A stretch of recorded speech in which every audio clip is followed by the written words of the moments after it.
Alright, what's up, folks? It's now 1:35 p.m. Central Time, my time, and about 10 minutes ago or so, well, it's probably actually longer than that, can't really remember, but Microsoft wrapped up their E3 party, whatever you want to call it.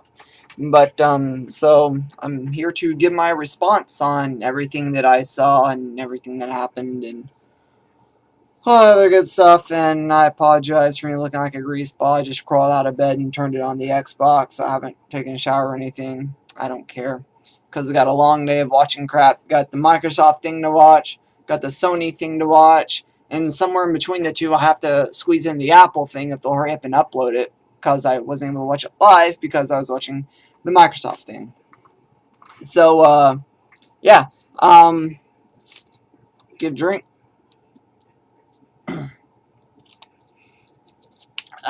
Gosh. Woke up with a splitting headache, too. Took some Advil, so I don't know what's up with that. But anyway, so let's get into it. The whole purpose of this thing was games. So, first off, they started out with the trailer for Metal Gear Solid, The Phantom Pain, which I don't know anything about Metal Gear Solid. Never played any of the games, never even watched any of the games. It just seemed like another stereotypical Japanese, um, practically on the rails, third person sneak shooter thing. I don't know, it just kind of reminds me of Splinter Cell. I didn't really get any of that Tom Clancy crap. But, I mean, this one actually looked pretty cool. When they say open world, that immediately perks my ears because I love open world games. I love games with different choices, different outcomes, hundreds of hours of gameplay, exploration. I mean, I love stuff like that. So with this one, it perked my ears more. Um, it the graphics look unbelievable. I just got last night. I went to Walmart and bought Max Payne 3 because I saw they had it on $20. I've been wanting to get that game ever since it came out. And I mean, it looks cool, but it's still the characters, the way that they're animated. You can still tell that it's old technology. But looking at how the characters in Metal Gear Solid Phantom Pain looked, I mean, it was just unbelievable to my eyes and everything. I was just blown away. But after that, the Microsoft blowhards got up on stage and made some nonsense, and then they decided to talk about 360 for a little bit. Um, they stated that for everybody who's on live right now, from now up until November when the Xbox One comes out, we all get 2 free games a month. Now that's kind of cool. Now I understand the irony is not lost on me, and basically I see it as a conditioning ploy. They're conditioning the users. The ease of being able to put your game on the system and use the game without the disc. That's what I think, and what I think is a conditioning employee. So they're trying to get us used to not using discs. And I have a feeling that sometime throughout the evolution of this console, they're probably going to wipe out discs, which breaks my heart because I like physical media. I enjoy getting the disc out of the case and putting it in the player, hitting the power button, and watching it load up. I enjoy that. I enjoy the loading times because that gives me a moment to get my phone and check Facebook or whatever, see if anything's going on. So by putting it on the system, it takes some of those things that I actually like about console gaming out. After that, they showed a trailer for a game called World of Tanks. Now, I'm personally not a fan of MMOs, and that's what it looked like. But it looks kind of cool. I mean, drive around tanks, I could get into it. They say it's free, so it kind of makes you wonder what's the catch. It's probably going to be one of those where you download it for free, and you're given one map and one tank, and up to like 4 different players can be on that map at one time. But oh, if you want to have more than 4 players, you can give us a small nominal fee of $10.99. And if you want another tank, you can give us a small nominal fee of $2.99. And all it does is it just ends up being a penny pinching price gouge. So I don't know. I'll probably download it and just jack around with the free version. But then after that, that'll probably be it. Because again, I'm not really a fan of MMOs. So I I don't know. I'll probably just have a little bit of fun with it and then call it done. I'll scoot back a little bit because I think I'm too close to the microphone. Let's see what else. I should be recording the audio on my phone, but I'm not. So I think I'm just gonna upload this straight to YouTube without editing it. That'll probably be easier. Next, they showed that Dark Souls 2 is coming to Xbox. I don't care about Dark Souls and not really a fan of it. Whenever Skyrim came out, a lot of people were saying Dark Souls is better. So for that, I just don't care because if you're going to say that Elder Scrolls sucks and some other game's better, you're an idiot. And I'm automatically going to tune that garbage out. So that's my thing. Don't know anything about Dark Souls. My mouth has been soured towards it because of the fanboys on the forums and on the message boards. So whatever. But moving on, they started showing the Xbox One games. First game out the bag. Well, I guess second game out the bag. Rise, Son of Rome. And actually, it looks pretty cool. I heard IGN. They were kind of talking about a little bit. They said, what about that Gladiator game where it's kind of like a first-person shooter? Honestly, to tell you the truth, I'm getting to the point where I'm over first-person shooters. I'm not really sure why. I don't know if maybe I'm just bored with it, if I'm growing up, what the case may be. I'm just not really big on first-person shooters. That's why I don't mind third-person shooters like Max Payne. That's a pretty exciting game, like Dead Space. I like that. It's just a first-person thing. I'm just not a fan of. Same thing with first-person driving games. I like Forza, but I'm just not a fan of that. I wish I could kind of pull the camera outside the car because I like the third-person view better because it gives you more of a, you can see everything. It's better. But anyway, yeah, Rise looked really cool. It was a third-person game, so that's cool. And also the fact that we're not, blowing everybody away with machine guns. We have swords and spears and daggers and that kind of thing. So it makes it a little bit more unconventional, a little bit more original. And I like original thinking. I like original ideas. But moving on, they finally pulled the cat out of the bag. Killer Instinct is coming to Xbox One, Ultra Combo, and all.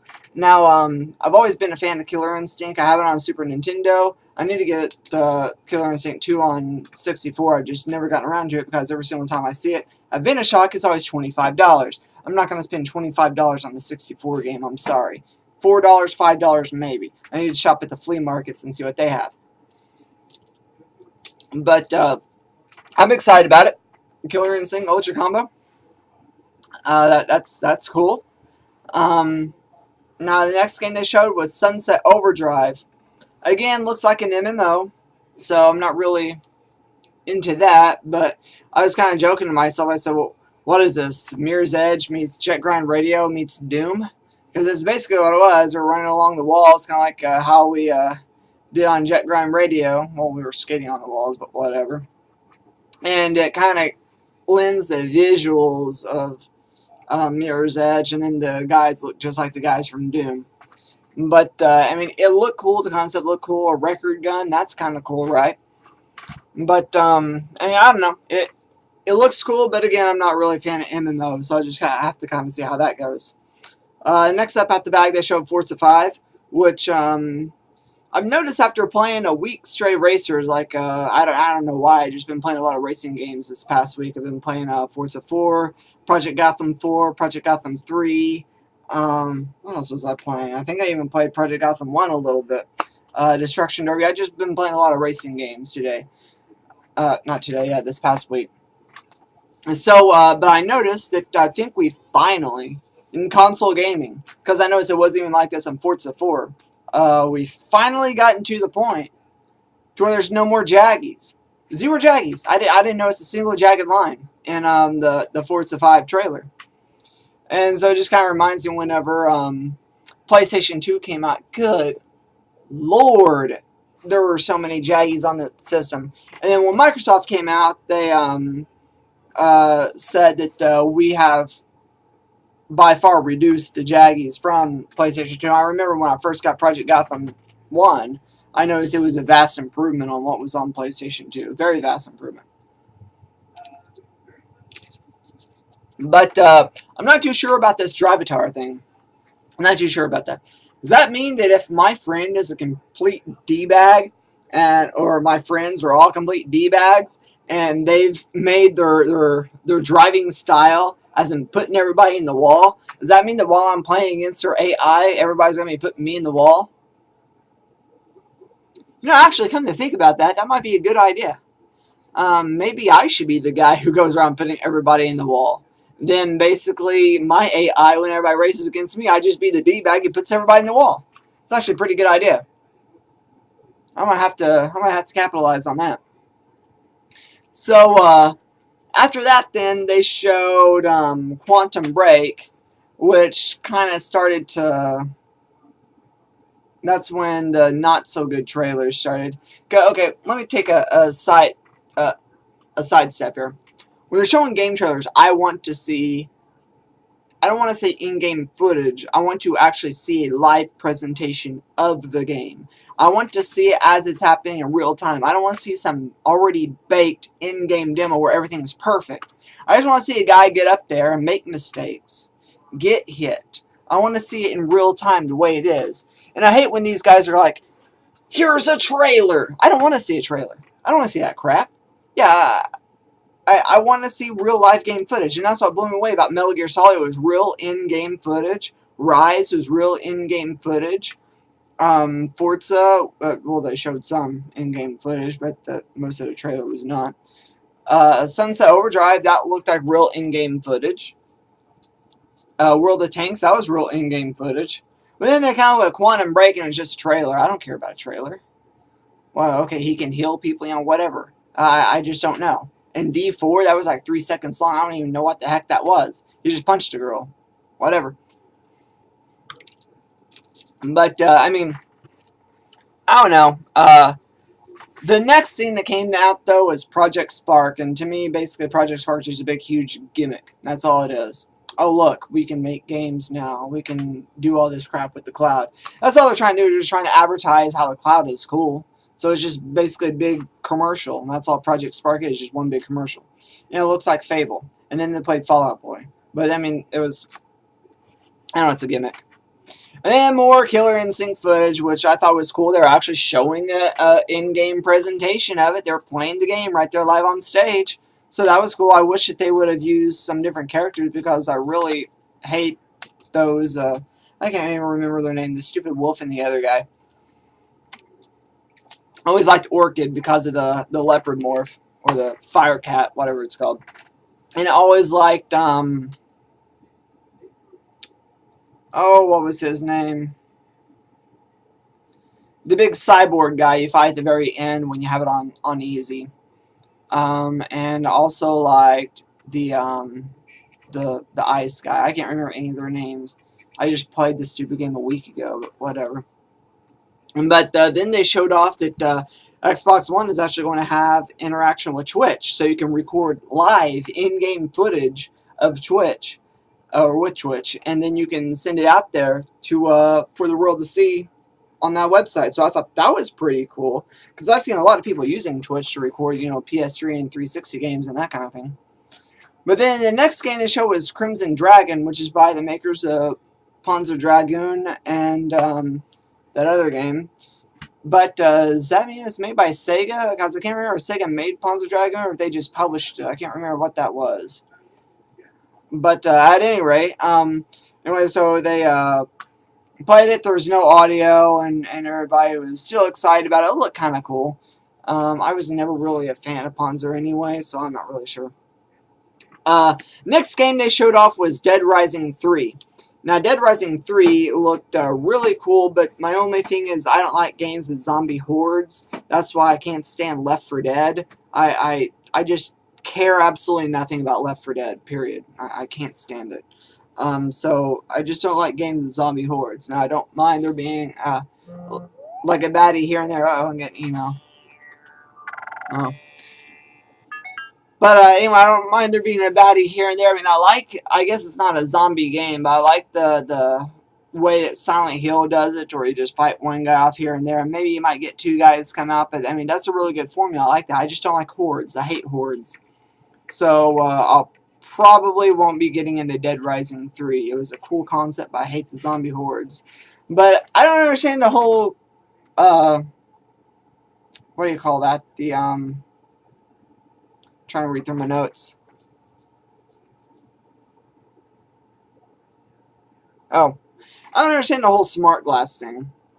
Because he's like, I'm playing and I'm blowing away these zombies, and wait a minute. I can get my Windows Phone and I can call the infantry. And now they're going to start dropping bombs. Why'd you put the controller down?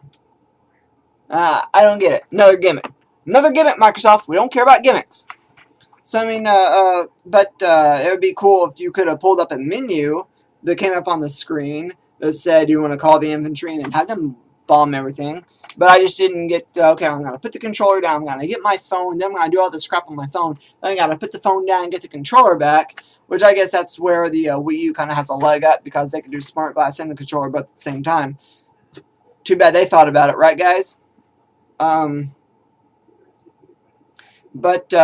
was Witcher 3. The heck is Witcher? Never even heard of Witcher 1 or 2.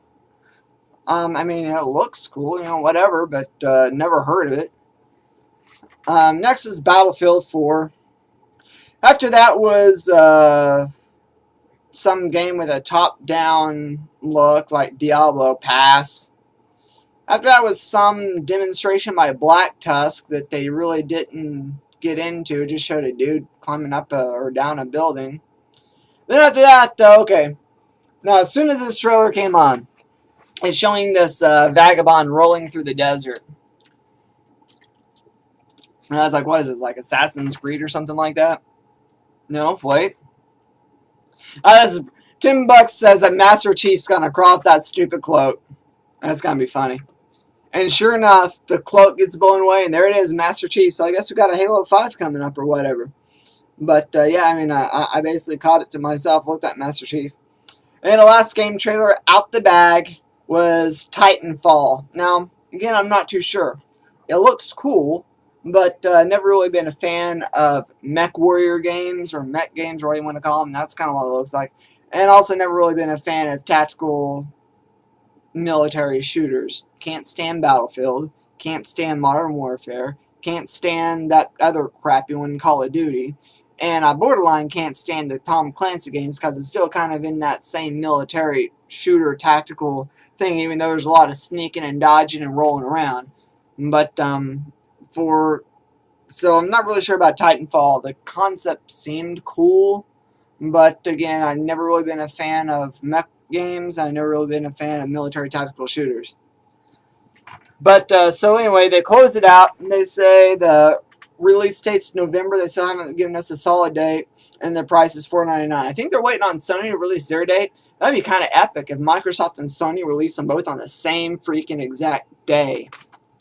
But I guess I don't really have much else to say, and this is going on about 20 minutes, but it's just my overall impression of the demonstration. And I think that I'm going to try to watch the Apple presentation. I probably won't give an opinion on that because I just like to watch their presentations to see what they pull out. But I may make a video later on about the Sony presentation because I'm kind of curious of how that's going to play out. Yeah, there's that. There's my impressions on Xbox One. I still haven't said whether or not I want to buy the stupid thing because it still has that always connected thing. I don't want a game that's always connected. Now, yeah, sure, I'll plug it up. I'll keep it connected all the time. But it's just my concern is what happens if my cable goes out? What happens if I have to move? What happens if I get laid off? What happens if, there's all these life changes that can come where you have to transition. I remember I used to work customer service for a cable provider. And to set up a new install, sometimes it'd be a 3-week out wait. And if somebody had their internet blew up or something like that and they'd have to get a repair, I remember pulling up the calendar to try to book them a repair date. We might be looking at 3-4 weeks. I remember somebody called up to get new service and they were in like Milwaukee, I think, or Chicago or something like that. And it was like a 6-week wait to open up a new service. So this blowhard is sitting in a new home that they just purchased or just moved into, and they're not going to have internet service for 6 weeks. With the Xbox One, it would just be a big old freaking Blu-ray player. I already got a freaking Blu-ray player. I don't need another one. So, I don't know. There's my complaint on that. I just don't want the always connected thing. I can handle the use game fees. I can handle the connect. I can handle all that other stuff. That's no problem. But please do not give us this always connected thing because there's too many variables. We just aren't there yet. We're getting there, but we just aren't there yet. And I don't want my gaming experience hinging on the dependency of my ISP or other ISPs. I just don't want it. So there's that. There's my beef on that. So I guess I'm gonna close this out and go watch the Sunny presentation later on tonight and probably make another video. So thanks.